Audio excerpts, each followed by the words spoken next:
Hello everyone, this is James Avalon for USNN, and I'm here with Brittany Pettibone for the Social Truth Warrior.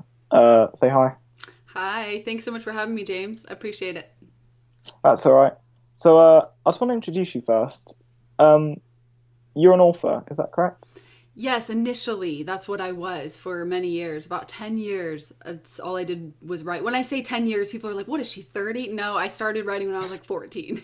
So I'm 24 now, but yeah, for 10 years, my twin sister and I wrote together, and we liked to write sci-fi, although we didn't read that much of it, like science fiction fantasy, but we loved to write it. Yeah. So, do you read sci-fi then? Yeah, well, a bit. I've read a bit, like Dune, the classics, or I like the classic sci-fi movies, like the first Matrix, or even Blade Runner, those kinds of things. But for the most part, I like the classics. I love the classic novels, particularly Russian authors, like Dostoevsky's my favorite. But then you have like Alexander Solzhenitsyn's amazing, and Leo Tolstoy's amazing, Chekhov. I like some French writers like Victor Hugo. I like some German ones. I like Goethe, and then Rainer Maria Rilke, who is Austrian. Yeah, so a whole range. I got really into the classic books through a friend who introduced me, and then I just started buying them and buying them and buying them, and I have a whole library now, and I've read many of them, but I have so many now that it's going to take me years to finish what I have. And now I'm so, like, I had time before as a writer, even though I was really busy. I had time to read, and we were talking about political videos before this interview, how it's so hard to find time to watch all of our favorite people now, and it's the same problem with me. I have to kind of pick and choose, because now I hardly even have time to write, although I do want to release at least one book before another year, maybe. Within a year I'll have another book out, but it's just, there's always something to do now, so it gets crazy, and you kind of have to prioritize, I guess. Yeah, I can see your situation. I don't read as much anymore, which it was nice for me because just in August I went on holiday to Thailand and we Oh, spent nice. quite a lot of time on the beach. Yeah, and I just read on there with the bursting sun. Yeah. It was lovely. Yeah. Yeah, it's great though, because in politics you're always putting things out, your opinions, your research, or whatever it may be, and there's not a lot of time. At least for me personally, I'm like, I need to fill myself again so that I have new information to put out. And so it's really, I look at it as a very negative thing when I don't have enough time to watch all these political videos or read a lot of things, educational books and things like that, so that I can actually keep up with my, being aware of all the information, so that I'll be able to inform people well. But it just gets so busy. It's like, well, I got to do this and this and this, and there's no time to do any of that kind of stuff in a day. So I need more hours, or maybe if there's a way that we can figure out where we don't have to sleep, it would be nice. Yeah, it's it's quite it's quite sad really that you have to give up time for some Yeah. things, but I guess that's life. Yeah. No, So definitely. yeah, so this sort of links to our first topic, which is escapism. So can I just get your thoughts on this? Yeah, I think escapism, I find it very fascinating, particularly because I was such an escapist through my teens, to the point where I was an unrealistic idealist, and everything. I just didn't like reality. And I didn't understand that I could make my life more interesting. All it would take is for me to go out and do things. But instead, I think that was one of the reasons that drew me to writing, and in particular, writing science fiction fantasy, because I wanted to escape the world we're in now. I felt like I was born in the wrong time, one of those people, so cliche.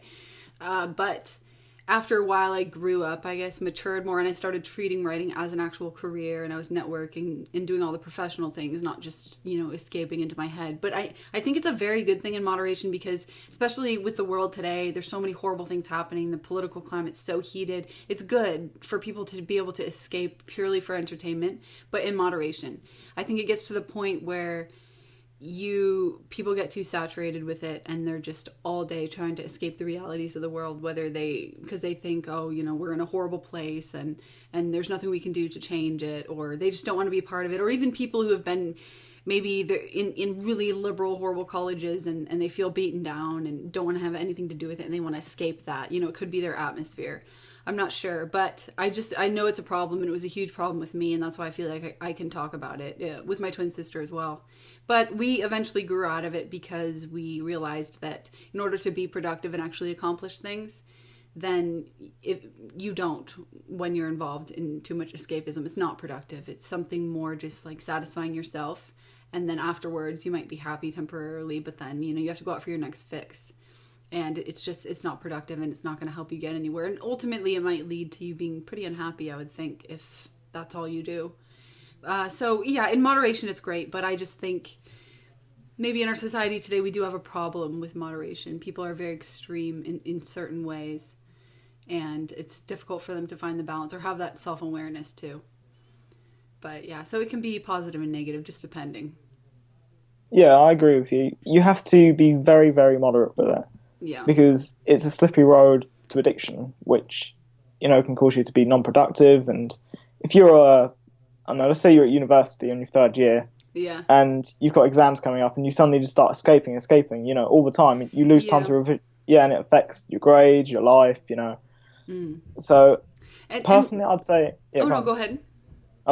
Personally, I'd say you have to be very careful with even being moderate. I'd say you need to make it just very, very light in your life, because even when you take it in moderate amounts, it's a very slippery road down. You can slip down that road very easily.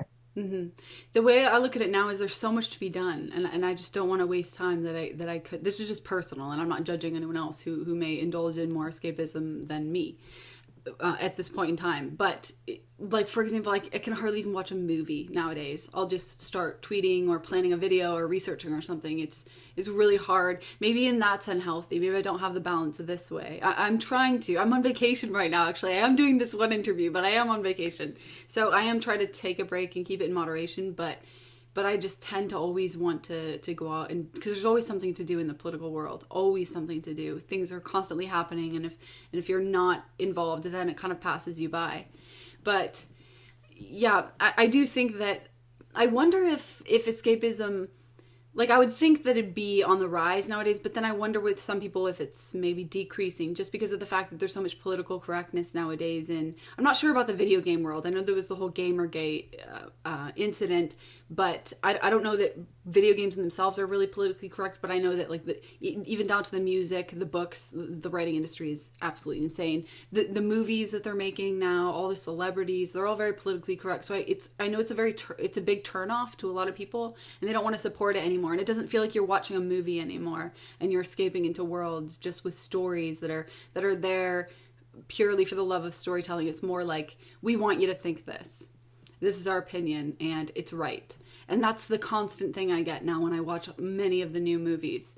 But I mean, there are great old ones that you can just go and watch, or even ones that were made like 10 years ago or even less. They weren't as just steeped in all of this political correctness, and it's such a turnoff. So maybe that's one reason, actually, that I don't enjoy movies as much anymore, just because I can't help but notice it and get so annoyed. It really is horrible.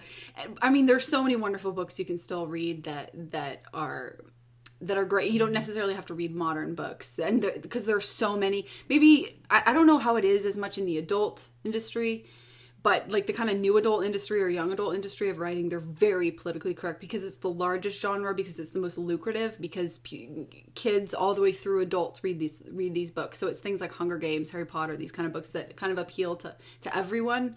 And so these are very politically charged, and all of the authors that are successful are incorporating these elements into their books one way or another. What is politically correct, or, filling in the quotas that they need to. And so this is kind of what you see, and you just get very sick of it, because it's not natural. The minute you do that to a story, it's no longer your innovative work. It's like decisions are being made for you. You're like, I have to include this and this and this and this, and you don't have the creativity anymore. You're putting yourself in a mental prison, as it were, and boxing yourself in and limiting yourself.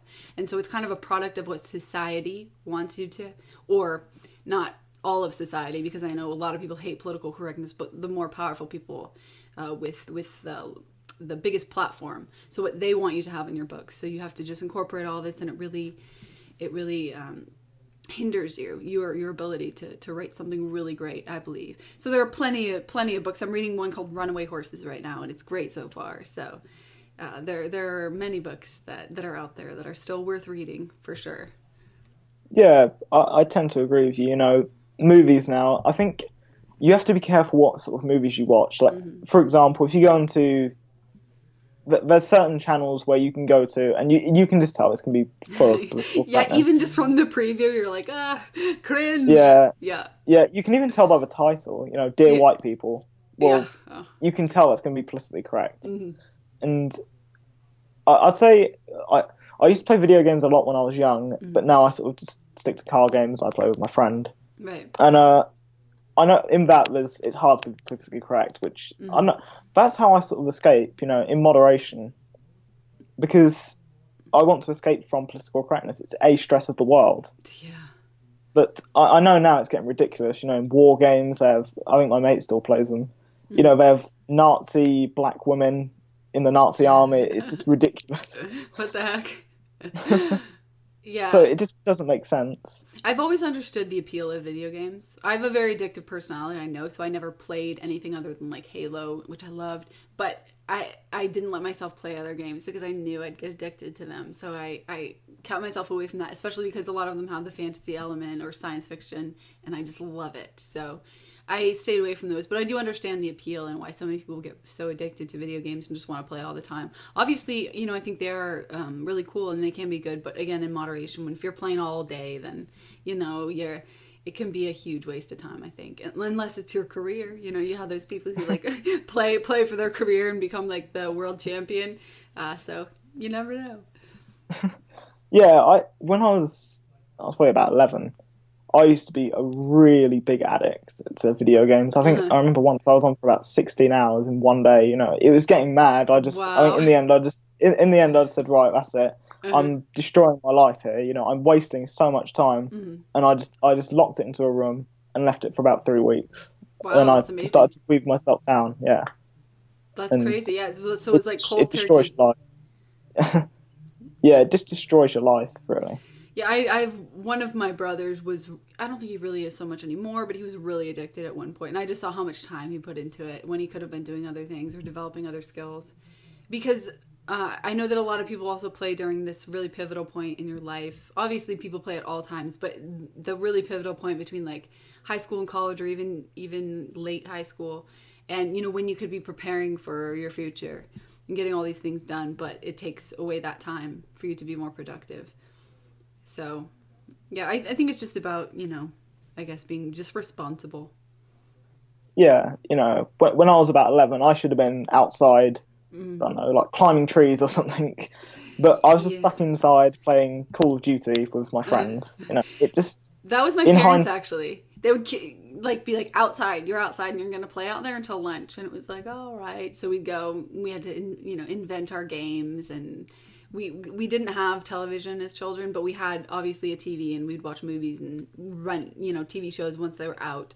I loved X-Files, but I think that was really healthy for us because it helped us develop our imagination and expand our mind, and you need that crutch for so much television. But yeah, they would just kick us out and we'd have to go, entertain ourselves. I'm really thankful for this, actually. And I developed a deep appreciation for nature and animals. So it was great. But I think very few kids get this kind of upbringing today just because of the way the world is and the way people think. So. Yeah, see, I'm from a almost completely different world to you. Right. I was a city boy, so okay. I never really got to see, rabbits running around in fields and stuff. So yeah, it was much more. It was very different to your upbringing, but it was still good. Yeah. I'm still thankful for it. Yeah, definitely. This was in Kansas. We had my upbringing, but then I moved to California, which is where I was born. But we moved back, and we were obviously in a more closed area there and kind of like a suburb, so there wasn't a lot of privacy or property, so it was very different. But at least I had that foundation when I was very young. Like, I think we moved when I was like 10 or 11, I don't know. So in those important formative years, it was good. Yeah. Well, to be fair, when I was very young, I used to live in Thailand. I was born in England, moved to Thailand, and came back. Yeah, we used to live on a city that was near the beach, and on one occasion where we lived, I could just wake up and I could look. I'd go out on the balcony, look left, and I'd just see this beach for miles. It's beautiful. Great. Oh, that's awesome. Yeah. I remember when I moved back to England, I was so upset because I realised what I'd done. When I was over there, I was like, oh yeah, I'm going to move back. Oh, it's going to be brilliant. Because at the time I was I think I was 7 when I moved back, and I couldn't remember me being in England so much. Yeah. When I moved back, it was about a year, and I thought, what had I done? I thought, what have I done? I've just destroyed something. Yeah.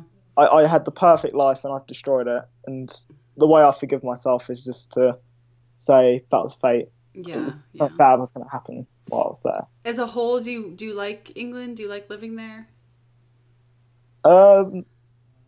If you exclude the political part, right, it's all right. It's all right. Yeah. But if you include, politics, and no. Yeah, I actually have only been there once, and it was only for a day. But I'm actually going to go within the coming months again, and I'll be there a few days.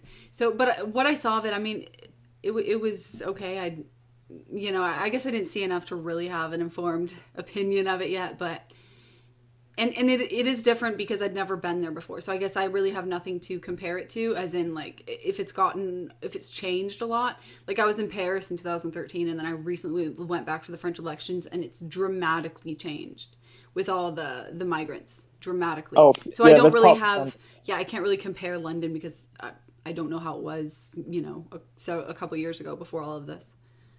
Yeah, there's parts of London now, like Upton Park, for example, where my football team used to play, West Ham. They've moved stadium now. But if you walk down that street, I remember walking down there about, I think it was 3 years ago, and it looked like it was India. If you took a picture of that, you'd think gosh. India or Iran. Yeah. There's all like Arabic writing on the sides and stuff. And sadly, I think that's happened in Thailand as well. You have Arab writing, all sorts. Yeah, it's insane. They're completely destroying the culture. Completely. And destroying, diversity as well, because it's all just going to be mixed, and then it's just one like hodgepodge. It's not these distinct cultures anymore. That's real diversity. But there we are. Yeah. We can't live in a perfect world. Unfortunately not. So we've actually digressed quite a lot from escapism to... Yeah. So do you have a final note on that topic? No, I don't think so. I think that's probably my opinion. Moderation for escapism, for sure. Yeah, I tend to agree.